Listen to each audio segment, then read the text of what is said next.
L'ancien directeur général du Rodéo du Camion de Notre-Dame-du-Nord, Gilles Dussault, se dit déçu du dénouement de cette édition. Par contre, il avait réellement des raisons de s'inquiéter pour la sécurité des gens sur place. Monsieur Dussault nous confie que c'était une question de temps avant qu'une personne se blesse puisque c'était déjà arrivé dans d'autres festivals de ce genre. Chanceux à Notre-Dame-du-Nord, il n'y avait rien arrivé. Mais il fallait intervenir.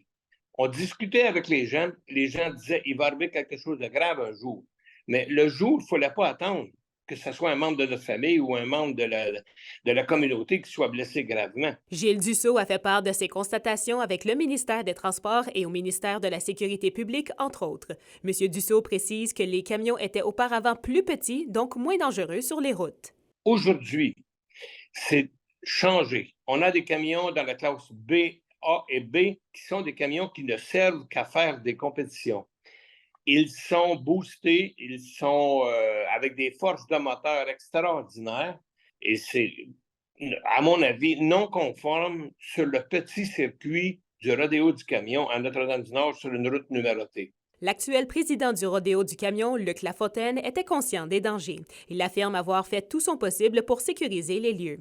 En poste depuis 2012, il a apporté plusieurs modifications au fil des années. On avait mis des jerseys, des blocs de ciment à chaque bord de la piste. On avait mis des clôtures de foule aussi.